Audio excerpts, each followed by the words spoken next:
자라는 성도와 자라게 하시는 주님이란 제목으로 말씀을 나눕니다. 지난 시간에 우리들은 하나님의 아들을 믿는 것과 아는 일에 하나가 되어야 된다. 하나님의 아들을 믿는 것과 아는 것이 하나가 될 때 비로소 성도는 하나님 안에서 온전한 자가 되어진다 그랬죠. 온전한 자가 되어질 때 그는 그리스도 예수께 이르는 장성한 분량에 도달하게 되어진다 그렇게 보았습니다. 그래서 모든 성도는 예수님을 믿게 되어지면 하나같이 겪게 되는 과정이 있는데 영적 유아기 과정을 겪는다 그랬습니다. 영적 유아기는 아이들은 젖만 먹을 수밖에 없죠. 본인들의 어떤 자기 중심적인 필요에 민감할 때가 있습니다. 그러다가 영적 유아기에서 자라나게 되어지면 성장하게 되어지면 하나님의 의의 말씀까지도 소화하는 자가 되어진다 그랬습니다. 그래서 교회 안에 있는 성도는 예수 그리스도를 믿는 그 순간부터 쉼 없이 뭘 해야 되냐면 하나님 안에서 자라나야 된다는 거예요. 계속해서 성숙해 가야 됩니다. 그 성숙을 멈추게 되어지면 소위 영적 어린아이가 되어지면 어떤 인생으로 되어질 수 있느냐 우리가 지난 시간에 보았죠. 14절에 보면 속임수와 간사한 유혹에 빠져 온갖 교훈의 풍조에 밀려 요동하게 된다 그랬습니다. 그래서 영적 어린아이가 아닌 믿음의 장성한 분량에 이르는 자가 되기 위해서 우리들은 하나님 안에서 믿는 것과 아는 것에 있어서 온전한 자가 되기를 힘써야 된다 그렇게 살폈습니다. 오늘은 지난 시간을 이어서 동일한 맥락입니다. 하나님을 믿고 아는 자가 되어져서 그리스도께 이르는 그 분량에 이르기까지 그렇다면 그 성장할 수 있는 보다 자세하고 구체적인 성장의 비결, 그 비밀을 오늘 사도 바울이 두 구절을 걸쳐서 우리에게 말씀을 주십니다. 15절을 보면요. 오직 사랑 안에서 참된 것을 하여 범사에 그에게까지 자랄지라 그는 머리니 곧 그리스도라 그랬습니다. 사도 바울의 서신서는 그 내용 하나하나가 아주 논리적이에요. 그래서 쉽지가 않습니다. 솔직히. 그리고 에베소서는 로마서에 대한 집약되어져 있는 소위 서머리된 소책자 개념으로 보셔도 될 정도로 에베소서는 만만치가 않은 그런 서신서 중에 하나입니다. 그래서 15절, 16절 우리 천천히 하나씩 그 내용들을 짚어가면서 확인하는 시간 갖도록 하겠습니다. 15절의 첫 시작이 오직 사랑 안에서 그렇게 시작을 합니다. 그죠? 자, 오직이라고 하는 것은 하나라고 하는 뜻을 품고 있죠.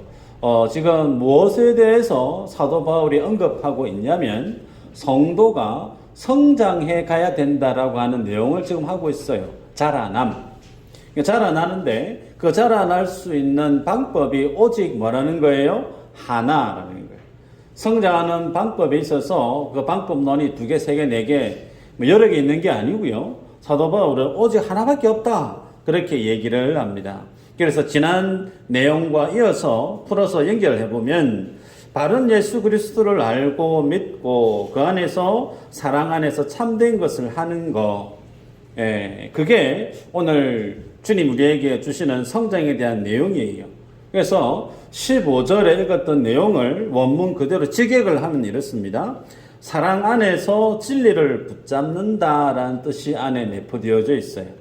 사랑 안에서 진리를 붙잡는 것. 그래서 영적 어린아이가 되지 않기 위해서는 어떻게 해야 되느냐? 사랑 안에서 오직 진리를 붙잡아야만이 영적 어린아이에서 벗어나게 된다라는 논리죠.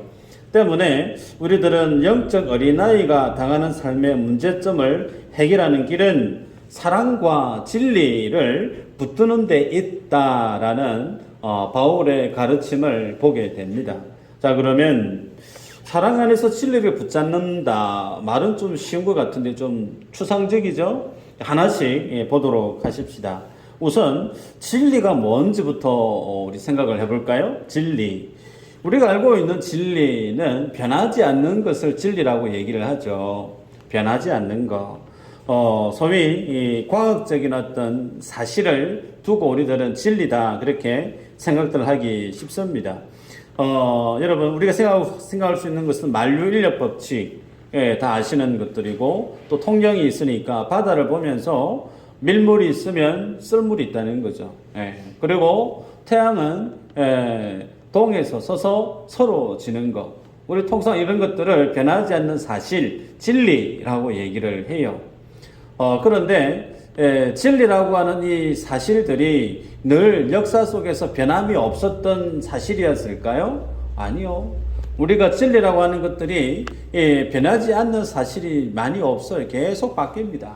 과학적인 사실, 과학적인 사고, 이성적인 어떤 판단 속에서 우리들은 사유하고 논증하고 그 가운데 사실을 유추해냅니다. 그래서 이것만은 절대 변하지 않는다. 그래서 우리는 그것을 법칙이라고 얘기도 하죠. 그런데 그런 것들이 바뀌는 것을 우리는 봅니다. 종국에는 어떻게 되느냐? 주님 이 땅에 오시게 되어지면 인간이 붙잡고 있는 그 모든 과학적인 팩트들이 그대로 유지될까요? 그런 거 생각 안 해보셨나요? 태양이 없어집니다. 하나님이 만들었던 태양이 없어요. 그러면 그 말의 의미는 뭘까요? 하나님이 만드신 모든 천체가 하나님 운영해 오셨던 그 모든 운영의 그 질서가 다 무너진다는 거예요. 그러기에 이 세상에 변하지 않는 진리란 있을 수 있는가? 불가합니다. 종국에는 하늘과 땅이 다 사라지고 하나님이 만드신 자연계의 자연 법칙이 다 사라지기 때문에 인생이 붙들고 있는 과학적인 사고라고 하는 그 사실, 절대 불변의 진리라고 붙드는 그 모든 사실, 이론들은 결국에는 어떻게 해요? 다 무너질 수밖에 없어요. 그런데 무너질 수밖에 없는 그것들을 인생들은 세상은 진리라고 선언하고 그것을 붙잡기 위해서 부단히 살아갑니다. 이 세상에 진리가 있는가? 진리가 있죠. 변하지 않는 것이 있는가? 변하지 않는 것이 있어요. 그게 뭘까요? 확인을 하십시다. 요한복음 14장 6절 우리 PPT 있을 텐데요. 한번 읽어볼까요? 시작. 예수께서 이르시되 내가 곧 길이요 진리요 생명이니 나를 말미암지 않고는 아버지로 올 자가 없느니라. 네. 진리가 누구예요? 예수 그리스도. 예수님이 스스로 내가 진리다라고 예수님 스스로가 자증하고 계십니다. 그래서 예수님에 대해서 쓰고 있는 책이 어떤 책이냐면 성경책이에요. 다시 얘기하면 예수님이 진리라고 하셨기 때문에 그 진리 대신 예수님에 대해서 소개하고 있고 기록하고 있는 성경책은 어떤 책이냐면 진리의 책입니다. 아멘인가요? 아멘. 누가복음 24장 25절 27절까지인데요. 한번 보십시다. 시작. 예수의 일어나고 선지자들이 말하고 너희들 마음에 떡이 있는 자들이여 그리스도와 이는 권한을 받고 자기의 영광에 들어가야 하시느니라 하시고 이에 모세와 모든 선지자들이 들어가야 모든 성경에서 나를 예언하는 것을 설교 설명하시니 아멘. 여기에 보면 모세의 글, 모세오경을 뜻하죠. 창세기부터 창출, 레민신, 그죠? 유대인들이 절대적으로 가장 중요한 성경책, 근간을 이루는 모세오경, 누구에 대해서 썼다고요? 예수님에 대해서 썼대요. 모든 선지자들이 예언한 그 내용도 누구에 대해서 기록하고 있다고요? 예수님에 대해서 기록하고 있대요. 모든 선지자들의 글, 그 말의 의미는 소위 구약을 통칭합니다. 다시 얘기하면 구약의 창세기부터 말라기까지 그 모든 성경이 누구에 대해서 기록하고 있느냐? 오실 예수 그리스도, 그분이 어떤 분인가에 대해서 기록하고 있기 때문에 그 성경의 모든 신약과 구약, 토탈 이 모든 성경은 한 분에게로 귀결되게끔 기록하고 있어요. 그분이 예수 그리스도십니다. 그럼 정리하면 우리는 무엇이 진리인가? 예수 그리스도가 진리예요. 그 예수 그리스도가 진리이고 그 예수 그리스도에 대해서 기록하고 있는 성경 또한 진리입니다. 그러면 예수님이 기록으로 남겨놓으신 성경책에 있는 내용을 내가 알고 믿고 거기에 대해서 알고 믿는 바대로 살아가는 거죠. 알고 믿고 있는 그 내용대로 내가 순종하며 행동으로 살아가는 그 모든 것들을 행해 나아갈 때 우리가 어떻게 된다는 거예요? 주님 안에서 그 진리 안에서 자라난다라는 겁니다. 그런데 세상에 많은 이단들이 교회들을 어지럽히는 모습 속에 무엇이 가장 본질적인 의미냐면 성경대로 하지 않는다는 거예요. 예, 신천지가 성경대로 하면 신천지 안 갈 이유가 있겠습니까? 가도 돼요. JMS가 이단으로 되어 있지만 JMS 그 양반이 성경에 있는 내용을 그대로 전한다. 가도 돼요. 잘못됐나요? 아니에요. 가도 됩니다. 하나님의 진리를 그대로 다 전하면 그것은 하나님의 교회입니다. 사람이 중요한 것이 아니고 그가 가르치고 있는 하나님의 진리가 성경인가? 오케이. 그러면 그 모든 것은 하나님의 진리가 선언되어지고 있는 예수의 살아있는 말씀이 증거되어지는 것은 하나님의 교회죠. 그런데 뭐가 문제인가? 이단들이 기록된 하나님의 말씀대로 전하지 않는다는 거죠. 자유주의 신학자들 뿐만 아니라 그리고 과학적인 사고와 이성적인 관점으로 성경을 대하는 많은 사람들, 그리고 성경을 자기의 야망이나 자기의 어떤 논리로 새롭게 조합을 해서 새로운 어떤 가치 체계로 정립한 그 모든 이단들 속에 하나같이 어떤 문제가 있냐면 성경이 기록하고 있는 그 선을 뛰어넘는다는 거예요. 그 성경이 기록하고 있는 의미 그대로 드러내야 되는데 거기에 자기의 생각을 덧대는 거예요. 혹은 성경을 가감하는 거죠. 그래서 베드로 후서 1장 20절 21절 한번 읽어볼까요? PPT 있죠? 보십시다. 시작. 먼저 앞에서 성경의 모든 영은 사사를 이끌 것이 아니니 영을 언제든지 사람의 뜻으로 얻는 것이 아니요 오직 성령의 감동하심을 받아 사람들이 하나님께 받아 나가는 것입니다. 아멘. 성경의 저자가 누구냐면 성령 하나님이시죠. 그 성령 하나님께서 성경을 기록한 이유는 사람의 뜻대로 낸 것이 아니라 그랬습니다.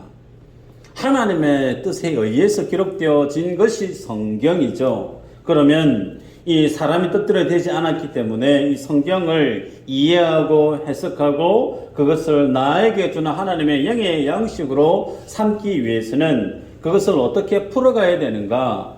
성령이 아니고서는 하나님의 말씀을 말씀대로 풀어갈 수가 없습니다.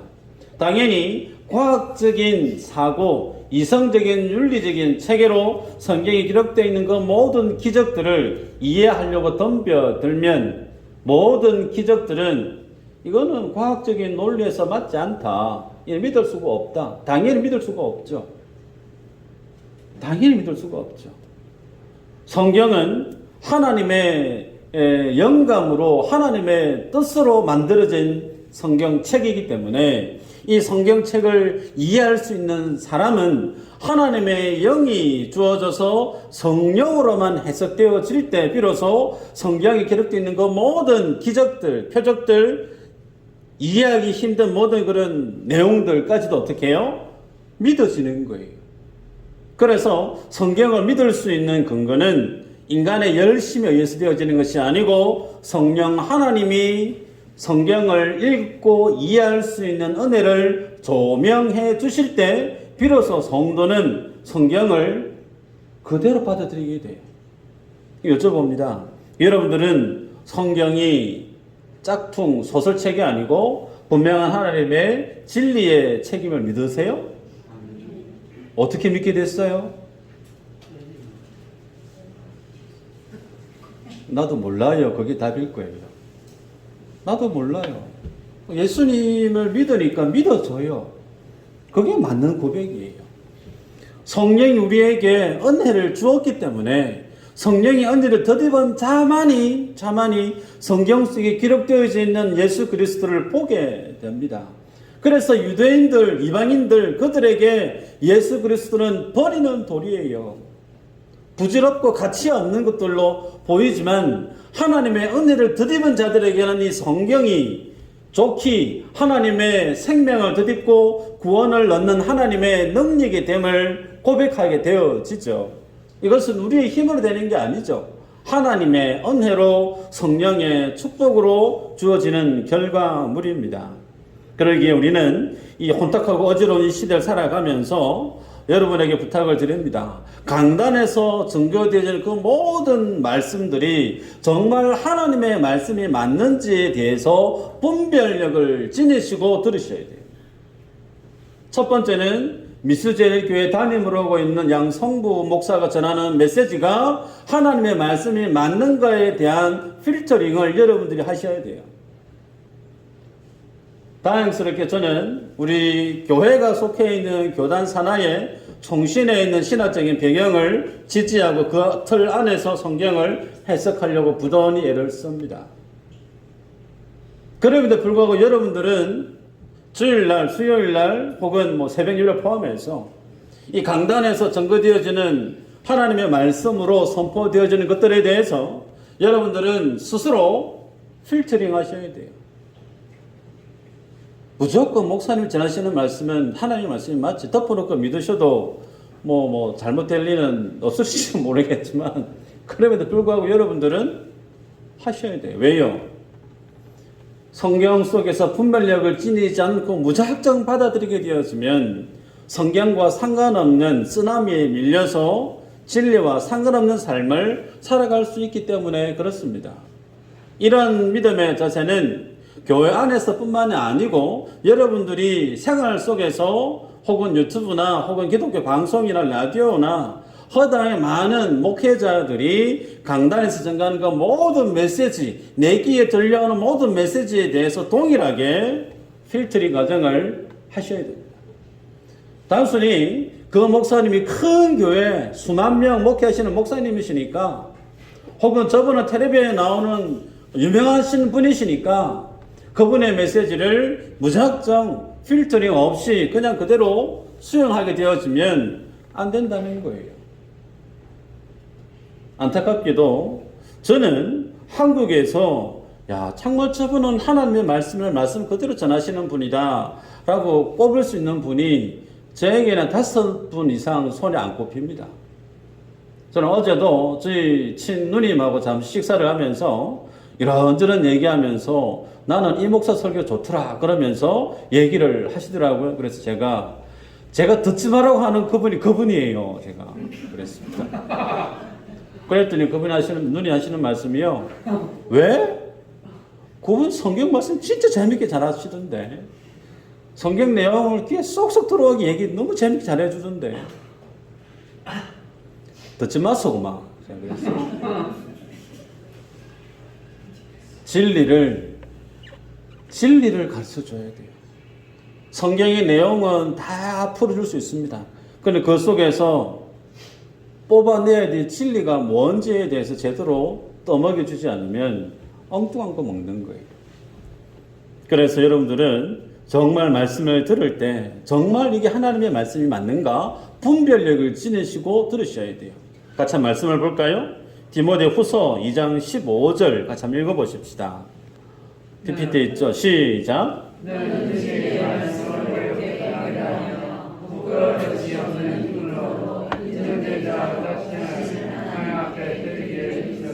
네, 여기 보면요.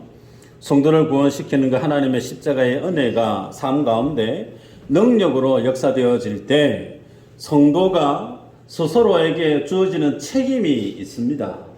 그 하나님의 구원의 은혜를 덧입고 구원받은 자로서 주님 앞에 살아갈 때 그 축복의 삶을 살아내기 위한 성도에게 주어져 있는 책임, 그것이 무엇으로 제시되냐면 진리의 말씀을 분별하는 열심이 있어야 된대요. 이 말씀이 정말 진리의 말씀이 맞는가 분별하는 열심, 그리고 그 자신을 주님 앞에 충성된 일꾼으로 드리기를 힘쓰는 자가 되라라고 사도 바울은 힘주어 강조합니다. 때문에 성도가 신앙생활을 하면서 예배 출석을 등한히 한다? 다분히 그분은 말씀을 분별할 수 있는 능력을 공급받기 어렵겠죠. 그리고 말씀 안에서 충분히 자기 스스로가 성장해지지 않은 성도는 주님의 그 일을 충성하는 것 자체가 불가합니다. 혹은 교회 안에서 믿음의 성장 없이 자신의 신념으로 자기의 열심으로 봉사하는 그 일을 열심히 하는 사람 있을 수가 있어요. 그런데요, 믿음의 성장 없이 무작정 자기 안에 있는 열심으로 그 일을 감당하게 되어지면 저는 그렇게 많은 것을 봤습니다. 그 열심히 일한 것 때문에 도리어 문제가 많이 일어나는 케이스들을 교회 사역하면서 비일비재하게 많이 봤어요. 여러분, 주님이 뭘 먼저 기뻐하실까 생각해 보시기를 바랍니다. 많은 일을 감당하는 것을 주님이 기뻐하실까? 아니면 주님 안에서 내 자신이 자라나는 것을 주님이 더 기뻐하실까? 무엇이 선행되어져야 될까요? 사역보다 뭐가 선행이 되어야 되냐면 내가 주님 안에서 자라나야 됩니다. 이제 엄마 젖대고 이제 한 발 두 발 걷는 아이에게 소쟁기를 맡기는 분 없어요. 자라나야만이 그에게 사역이 주어지는 것이 맞죠. 우리들은 하나님 앞에 믿음의 삶을 살아갈 때 많은 일들을 행함으로 내가 신앙생활 잘하고 있다라고 여기셔서는 안 됩니다. 그거 정말 빠지기 쉬운 오류예요. 그거 아니에요. 하나님 안에서 내가 먼저 자라나야 됩니다. 자라나기 위해서 사도 바울은 영적인 아들 디모데에게 영적인 말씀에 대한 분별력을 네가 키워야 된다. 그 말씀에 대한 분별력을 키우기 위해서는 다분히 말씀이 전개되어지는 그 말씀을 배우는 그 자리에 열심을 내는 수밖에 없어요. 그래서 교회 안에 목회자가 왜 필요한가? 교회 안에 말씀 사역자가 왜 필요한가? 성도들에게 뭘 주기 위해서요? 하나님의 진리의 말씀을 제대로 전해드리기 위해서 교육자가 필요한 거예요. 그런데 성도분들이 말씀에 대해서 배우기를 싫어한다. 예를 들어서 그러면 그 교회에 목회자가 있어야 될 이유가 없습니다. 그냥 사람들 많이 모으고 날마다 행사하고 사람들 기분 좋게 하는 많은 세미나하고 그런 어떤 행사 위주로 교회들 많이 흘러갑니다. 그래서 목회자들이 말씀을 가르치지 않고 큰 교회들마다 뭐 하냐면 1년 내내 행사합니다. 동교 목사님이 대구에서 목회하는데 제가 다 말씀드렸는데요. 1년에 4번 전도 행사를 해요. 무슨 세가지 초청 잔치 해가지고. 그러면 D-Day 잡으면 그 D-Day를 잡은 달 앞에 3개월 동안은 매주마다 그 관련된 목표 데이터를 달성하기 위해서 구역마다 경쟁을 해야 되고, 제가 보고 있으면 저러다가 주님 나라 빨리 가는 거 아닌가 싶을 정도로 걱정이 돼요. 교육자가 말씀을 두고 고민을 하고 기도하고 씨름하는 시간이 없어요. 맨날 판플렛 만들어야 되고 종이 나눠줘야 되고 물건 나눠줘야 되고. 제가 그 모습 보면서 저거는 교회가 가야 될 바른 방향이 아니다.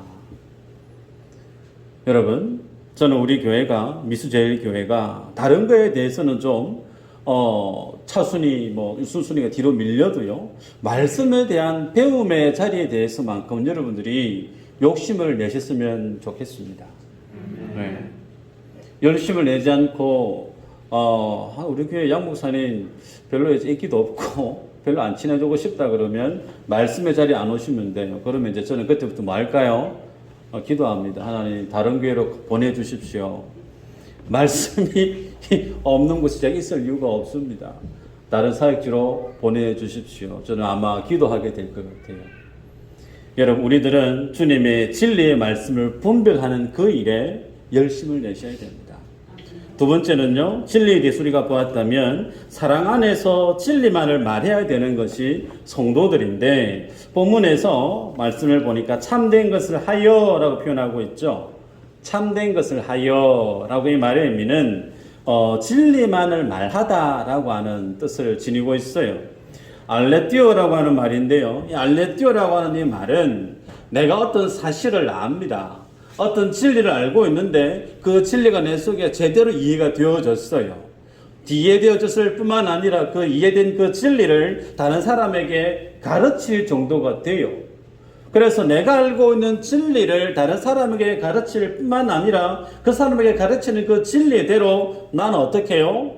알고 있으니까, 믿고 있으니까 내 삶들 속에 내가 알고 있는 그 진리가 삶들 속에 드러나는 거예요. 그 말의 의미가 알레티오라고 하는 말입니다. 진리를 말하다. 내가 진리를 알고 있고, 그래서 친구들, 다른 사람들에게 얘기하면서 내가 그 진리의 삶을 살아내고 있는 것까지가 포함되어져 있죠. 그래서 좀 전에 읽었던 디모데후서 2장 15절에서 디모데에게 진리의 말씀을 옳게 분별하기 힘써라. 진리의 말씀을 열심히 분별하게 되어지면 그는 알게 되어지는 진리를 습득하게 되어지고 그 진리가 자기 속의 삶으로 드러납니다. 그렇죠? 내가 알고 있는 진리대로 내가 살아가기 때문에 그는 어떻게 되어지냐면 충성된 사람으로, 인정된 사람으로 주님 앞에 드러날 수밖에 없는 거예요. 그래서 주님의 진리가 내 삶들 속에 체득화되어지고 삶들 생활 속에 드러나는 그 인생은 하나님으로부터 인정받고 교회로부터 인정을 받게 되어질 때 다분히 세상 많은 사람들에게 그와 같은 선한 영향을 끼치기 위해서 힘쓰는 자가 되기를 노력하게 되어집니다. 여러분, 때문에 우리들은 알고 믿고 있는 바에 대해서 힘써 지켜야 되는데, 그런데 알고 있고 믿고 있는 바를 힘써 지켜야 되는데 그 기준이 있어요. 기준이 뭐냐면 사랑에 근거하고 있습니다. 내가 알고 있고 알고 있는 바를 가르치고 있는 바에 대해서 내가 행동으로 쭉 순종하는데 그 모든 알고 있고 행하는 모든 삶의 행위에 가장 기준이 있는데, 기준이 뭐냐면 사랑이라고 하는 거예요. 사랑이라고 하는 이 카테고리 안에서, 이 범주 안에서 내가 알고 있는 진리가 다른 사람에게 전달되어지고, 사랑이라고 하는 이 카테고리 범주 안에서 내가 그 진리에 대해서 행동을 해야 된다는 거예요. 반대로 이 사랑이 없이, 사랑함 없이 무조건 진리만을 증거하게 되어지면 어떻게 될까요? 예를 들면 너무 분명한 말만 하는 거예요. 맞는 말만 해요. 그래서 그 맞는 말에 있어서 다른 사람이 엉뚱한 얘기를 하면 그냥 그대로 내칩니다. 어떻게 될까요? 그러면 그 공동체는 사랑하는 관계성이 결여될 수밖에 없습니다. 그래서 저 사람은 다 좋은데 좀 따뜻했으면 좋겠다. 자기 생각만 주장하는 사람은 좀 외톨이로 떨어질 수밖에 없어요.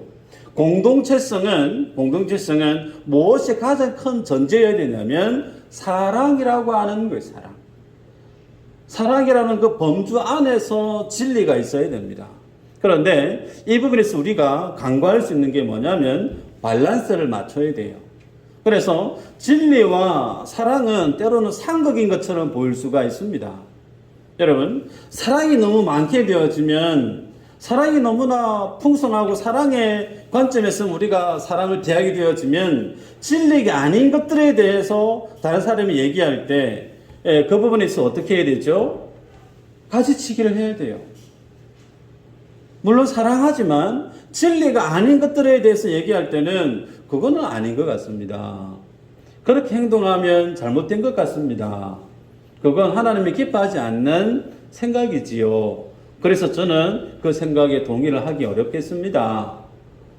이렇게 나와야 돼요. 그런데 의외로요, 교회 안에 있는 많은 성도분들이 뭘 힘들어하냐면 거절하는 걸 상당히 힘들어합니다. 알고 지낸 사이가 우리 한두 해가 아니니까, 오래 알고 지냈으니까, 그죠? 예. 서로 마음에 깊이 있게 믿음의 동력자로 잘 근근히 서 있기 때문에 어떤 진리에서 벗어난 내용들을 얘기할 때 단호히 잘라서 그거는 맞다 틀리다라고 얘기가 쉽지 않을 수가 있어요. 그런데도 불구하고 뭐 해야 되죠? 하나님의 진리에서 볼 때 아닌 건 아니라고 해줘야 돼요. 제가 통영에 목회자분들하고 교제할 수 있는 분들이 많이 없지만요. 그런 분들 케이스를 봅니다. 다른 목사님에게 어떤 본인의 교회에 정치적인 일이 있어서 부탁을 하는데, 법적인 위법한 내용들을 부탁을 계속 해서 저한테 하소연을 하더라고요. 양 목사님. 어느 목사님한테 이런 얘기 하는데, 힘들어 죽겠다 하면서. 이거는 분명히 불법인데, 내한테 불법을 계속 하라고 해서 종용하는데, 내가 그분하고 계속 사귀어야 될지, 피곤하다면서. 저한테 그런 얘기를 해요. 여러분, 목회자도 그럴 정도면 교회 안에서 그런 일들은 어쩌면 비일비재하게 일어날 수 있습니다. 기억하십시다. 밸런스를 맞춰야 되는데 분명히 진리 안에서 사랑 안에서 아닌 것은 아니다라고 가지치기를 해줄 수 있는 필요가 있습니다. 자, 그렇다면 우리가 진리와 사랑 안에서 이러한 믿음의 훈련을 밸런스를 맞추는 훈련을 잘 하게 되어지면 어떻게 되는가? 15절 말미에요. 그에게까지 자랄지라라고 했습니다. 그에게까지 자란다. 그는 예수 그리스도죠. 그 주님께까지 자라게 되어진다 말씀을 합니다. 자, 정리하면요. 15절에서 우리는 사랑 안에서 진리를 붙잡음으로 그리스도까지 자라납니다. 그렇게 정리가 되고 16절은 그럼 어떻게 되는가? 그에게서 온 몸이 각 마디를 통하여 도움을 받음으로 연결되고 결합되어 각 지체의 분량대로 역사하여 그 몸을 자라게 하며 사랑 안에서 스스로 세우느니라 그랬습니다. 여기에서 이제 실질적인 내용이 등장하죠. 성도의 믿음의 성장이 어떻게 이루어지는가? 그에게서 온 몸이 각 마디를 통하여 도움을 받는다 그랬습니다. 그를 통하여 각 모든 성도의 그 몸 마디마디가 도움을 받는다. 소위 성도의 자라남은 예수 그리스도와의 결합, 예수 그리스도와의 연합에 의해서만이 성도는 그의 믿음이 자라난다라고 사도 바울은 우리에게 얘기합니다. 그런데요, 중요한 것이 말씀을 보니까 각 마디를 통하여라는 표현이 있죠. 또 그 다음에 보면 각 지체의 분량대로 역사하여라는 표현도 있고요. 또 다음 몸을 자라게 한다 그랬습니다. 그럼 여기에서 우리 모두가 예수 그리스도와 연합되어져 있음으로 인해서 우리가 하나님 안에서 믿음이 자라나는데 그 믿음이 자라나는 구체적인 모습을 사도 바울은 어떻게 해요? 예수 그리스도로부터 하나님의 힘과 원천과 자양분이 모든 각 지체에게 전달되어지는데 전달되어진 그 과정 안에는 마디가 있다는 거예요.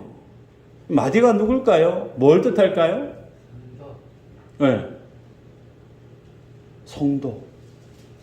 어쩌면 기간, 교회가 세워지는 기간, 어쩌면 우리 구역 안에 있는 구역을 섬기는 분들 혹은 열심을 내고 있는 믿음의 일꾼들, 그분들이 무슨 역할을 한다는 거예요? 마디 역할을 한다는 겁니다. 그래서 정리하면 나의 신앙의 성장은 무엇으로 이루어지느냐? 내가 예수 그리스도로부터 하나님의 은혜를 덧입어서 자라남과 동시에 그 하나님의 은혜를 받아 자라나는 것은 함께 예수 그리스도 안에 지체로 연합되어져 있고 한 몸을 이루고 있는 성도들에 의해서 그 성도들이 각자의 위치에서 각자가 해야 될 그 위치에서의 충성된 삶을 성실히 살아낼 때 그 성도들의 섬김과 성도들의 충성 그 모든 것들이 결합되어져서 내가 하나님의 온전한 사람으로 자라나게 되더라는 거예요. 그래서 성경은 성도가 자라나는 부분에 있어서 두 가지를 얘기합니다. 16절을 읽었지만 예수 그리스도를 통해서 자라남과 동시에 그 예수 그리스도와 연합되어져 있는 성도들과의 연합을 통해서도 성도 나는 자라난다는 거예요. 이 두 가지를 유념하셔야 됩니다. 그러면 여기에서 우리가 기억해야 될 사실이 뭐냐면 내가 주님 안에서 자라나기 위해서 당연히 내가 주님과 연합되어져 있어야 되지. 그거 맞죠? 근데 그것만 있는 게 아니라는 거예요. 나의 믿음의 성장은 다 정리하고 하나님하고 나만 관계만 좋으면 내 믿음은 쑥쑥 자라난다? 그거 아니라는 거죠. 교회의 공동체성 위에 나의 믿음의 성장이 전제되어져 있다는 겁니다. 곁에 있는 지체 때문에 내가 자라난다는 거예요. 그러면 곁에 있는 그 지체를 내가 어떻게 바라봐야 될까요? 여러분, 이것은 훈련이 필요합니다. 그 지체 사이에 누가 있느냐면 예수님이 계세요. 예수님이 연결되어 있으니까. 그래서 그 지체에 대해서 어떤 얘기를 하시든 어떤 행동을 하시든 어떤 내가 하고 싶은 얘기를 할 수 있는데 전제 조건이 뭐냐면 그 성도 앞에 필터링을 통과해야 될 분이 한 분이 계세요. 예수님이세요. 예수님이 그 성도 앞에 있음을 항상 유념하셔야 됩니다. 집안에 어른이 있는 집은 부부싸움도 시원하게 못해요. 맞나요? 결혼해 보신 분은 아마 알 것 같은데 어른이 계시는 집은 함부로 막 부부싸움도 못해요. 의식이 되니까. 마찬가지죠. 교회 안에 내 눈앞에 비록 보이지 않지만 그분과 나 사이에 누가 있느냐면 주님이 계세요. 그 주님을 의식하고 그분에게 얘기를 해야 됩니다. 왜요? 그분이 하나님의 은혜를 덧입어서 그분의 충성과 그분의 헌신을 통해서 누가요? 내가 하나님이 원하시는 그 믿음의 온전함으로 자라나는 루트가 내 눈앞에 보이는 지체이기 때문에 그래요.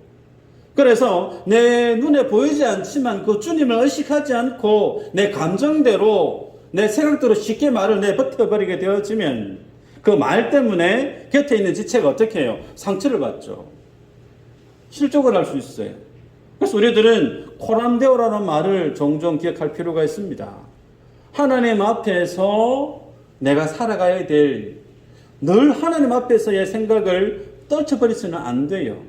예수 그리스도라고 하는 그 스펙트럼을 통과하지 않고 다이렉트로 곁에 있는 지체에 대해서 평가하고 재단하고 질타하고 책망하고 뭐 칭찬 격려는 상관없겠지만요. 그래서는 안 된다는 거예요. 이건 훈련을 하셔야 됩니다. 말씀을 맺습니다. 여러분, 주님은 우리에게 자라나기를 원하십니다. 성숙하기를 원하세요. 일 많이 하는 거 물론 좋아요. 일 많이 하면 공동체가 더욱더 윤택해지고 아름답고 웃을 일, 기뻐할 일 많아지니까 물론 귀합니다. 그러나 그것보다 더 선행해야 될 것이 뭐냐면 내가 주님 안에서 자라나야 돼. 그 자라나기 위해서는 나와 주님과의 관계가 분명히 서야 될 뿐만 아니라 내 곁에 있는 믿음의 지체 간의 관계도 아무런 문제가 없어야 돼요. 하나님의 은혜, 하나님의 자양분이 그 지체를 통해서 내게 흘러오는데 그 마디가 끊어져 버렸다? 그럼 누가 손해죠? 내가 손해인 거예요. 내가 자를 수 없는 거예요. 그래서 미수제의 교회 모든 성도님들 속에서 하나님의 영적인 교류가 단절되어 있는 분이 한 분도 없기를 주의 이름으로 축복합니다. 기도하겠습니다. 하나님 감사합니다.